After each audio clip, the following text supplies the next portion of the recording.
And as we hit 4 o'clock on your Thursday, you can see temperatures up around 50 again today. The sun is out, certainly a nice day. Some places at the southwestern part of the state are already seeing some of the snow that probably is coming our way. Yeah, about a week ago we were saying, is it really gonna snow?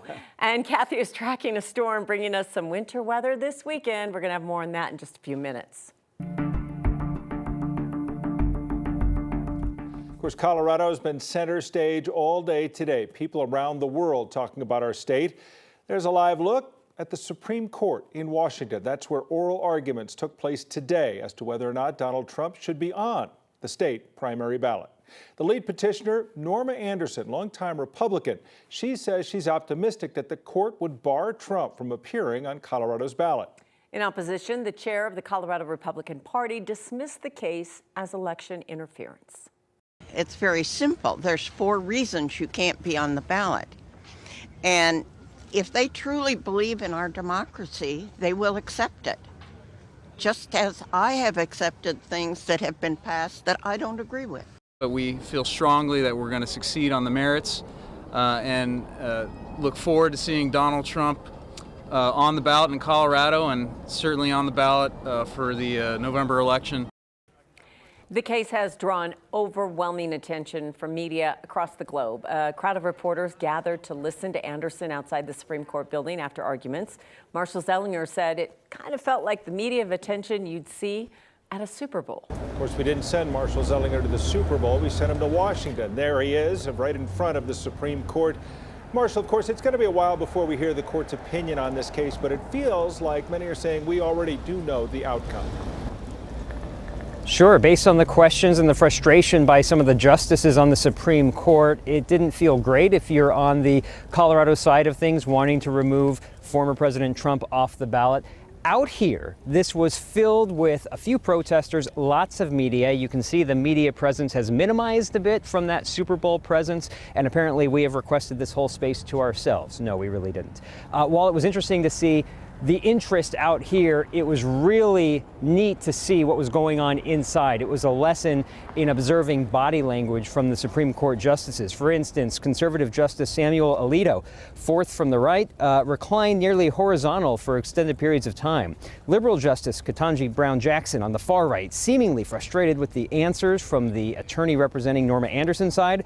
Several justices, including the Chief Justice, who of course sits in the middle, had concerns about Colorado's power on other states if the court allowed Colorado to remove Trump from the ballot.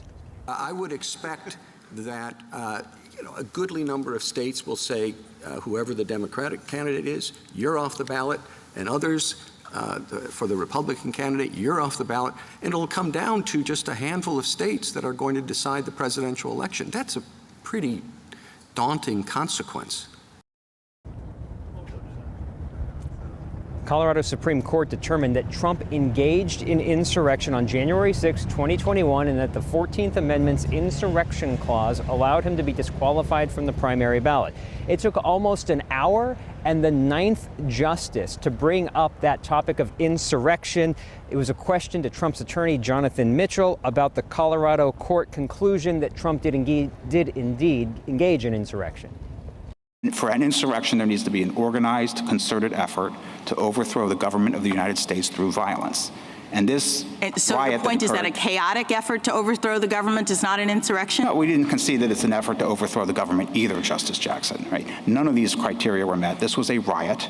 It was not an insurrection. The events were shameful, criminal, violent, all of those things, but it did not qualify as insurrection, as that term is used in Section 3. The court seemed less interested in the topic of insurrection as it did about a state's ability, one state's ability, Colorado, to remove someone from the ballot and then have that ripple effect impact other states, meaning would other states then also remove Trump from the ballot? Would other states keep him on? Would it be uneven? And would it be used as retribution for other candidates that other states don't like? Tom and Kim. Marshall, it was interesting, if you listened a little bit for a while, to hear that discussion and how it took so long to get to that insurrection part. But it was obvious they had read the briefs, and that's what we don't, we tend to forget. There was these lengthy briefs that they had read before, and they knew exactly what they wanted to hone in on. Sure, and I don't know if they discuss among each other the topics and who's going to go first about what, but it seemed like they were on the same wavelength on some of these issues. We knew they would talk about Section 3 of the 14th Amendment and the history of it. The insurrection part, again, took a really long time, and I don't believe the Trump side ever really focused on that much in their brief. And then this idea, you talk about states' rights, and that's what Norma Anderson is big on, that this is a states' rights issue. They took a lot of time talking about what if one state did this, the impact it would have on all states, and is this really an issue for Congress across the street from the U.S. Supreme Court, or is it something that a state can do based on what we saw? It doesn't look good for Norma Anderson's side that wants it to be a state issue. All right, Marshall, of course, we'll have much more from you coming up at 5 o'clock and even more on next at 6. Thanks for joining us from the Supreme Court in Washington. So the former president continues to say that all of this is simply election interference. He spoke during a press conference this afternoon at Mar-a-Lago. I thought the presentation today was a very good one. I think it was well received. I hope it was well received. You have millions of people that are out there wanting to vote, and they happen to want to vote for me or the Republican Party, or whatever you want to, however you want to phrase it. We will have continued coverage throughout the night, including tonight on Next with Kyle Clark. You can find our full coverage on 9news.com and 9 News Plus. President Biden will not face charges for keeping some classified documents at his home in Delaware once he left office. A new report today concluded the president willfully retained and disclosed classified national security information. It included classified documents and personal notebooks he kept as vice president. The case shares some similarities with the classified documents former President Donald Trump kept. However, the report said one key difference was Biden believed he was allowed to keep the documents and turned them over to investigators when asked. Convicting him would require proof that he intended to break the law. Okay, let's take a look outside. It was another really nice day, very mild, a little cloudy at the start, but lots of sun, and then we see snow. It's a very different story in parts of the mountains. They got the snow last night. Earlier today, it was really coming down at Loveland Ski Area. Visibility wasn't too great, and more snow is on the way. Let's get over to Kathy and talk about that, because that snow being on the way, the question is where and when. Hi, Kath. Hi guys, we are in between storm systems today, so we're enjoying sunshine and 50s out there again, very unusual for February. The storm that rolled through yesterday is lifted northeast away from the area. The snow is still going in the high country. Because we've had snow for the last 3 and 4 days in the 1 to 2 feet category, avalanche warnings are now posted. So keep that in mind if you're headed up there tomorrow and you're going to get into some of that powder over the weekend. Travel looks really good for right now, but don't be fooled. More snow coming, and temperatures are going to come down tomorrow with the arrival of a cool front. So we're at 50 degrees in Denver.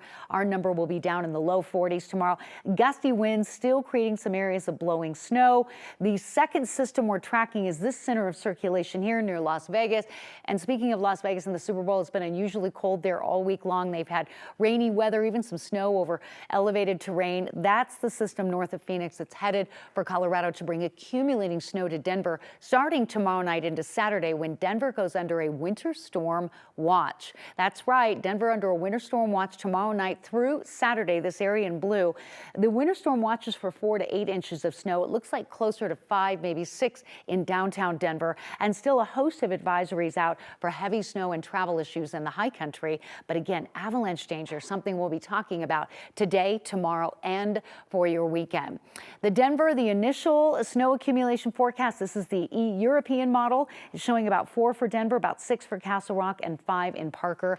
We're going to show you more on the timing of the snow and amounts and what that means for your weekend coming up in just a bit.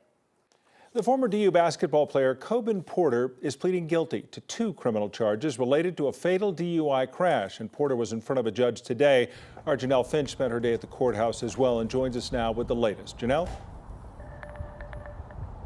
Tom, there was a lot of emotion in the courtroom today between Katharina Rothman's family and Coben Porter's family as he pled guilty to the crimes against him. Those include killing Rothman and injuring her Uber passenger in a DUI-related incident last January.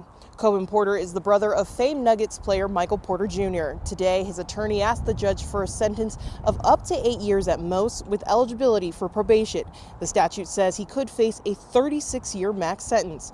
The former DU basketball player pled guilty to 1 count of vehicular homicide DUI and 1 count of vehicular assault DUI. According to Denver police, January 2023, Porter left the Crimson and Gold Tavern after having several drinks.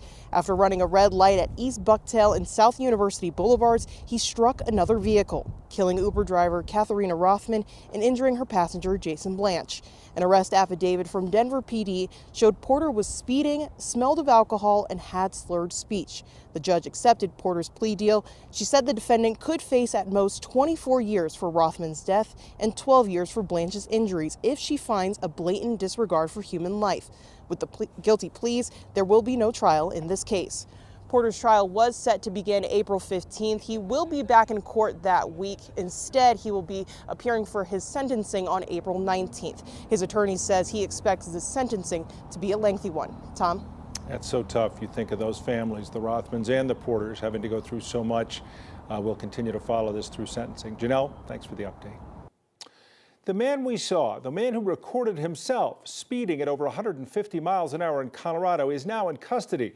Deputies arrested Rendon Dietzman in Texas.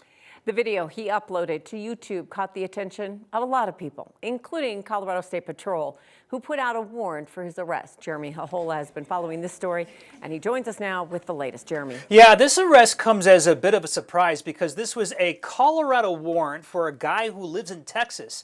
And Colorado State Patrol said this warrant would not prompt Texas police to arrest him, but clearly they did just that. This is Rendon Dietzman, the now infamous YouTuber who bragged about traveling from Colorado Springs to Denver in 20 minutes. This mugshot was snapped yesterday after deputies arrested him in Denton County, Texas. He lives northwest of Dallas there. Video he uploaded on his YouTube page shows him speeding up to 173 miles per hour. This was recorded back in September, and then earlier this year, Colorado State Patrol announced they filed a case against him for 7 charges. This includes menacing and reckless endangerment. These are misdemeanor charges. A spokesperson for the jail in Texas has confirmed that he was actually arrested on his Colorado warrant, which again is interesting because Colorado State Patrol initially said their warrant would not require police in Texas to arrest this guy. A spokesperson for Colorado State Patrol told us this afternoon they're trying to find out more about the arrest too. So we'll see what happens in the coming days with this guy's case. Yeah, that was a bit of a stunner because I think most of us had thought, okay, so what are his odds of coming back to Colorado, getting pulled over, and then they pull it up? I mean, that's just not going to happen. Yeah, I mean, we were told by Colorado State Patrol that this was a Colorado warrant, and the only way he would be arrested if he came back here.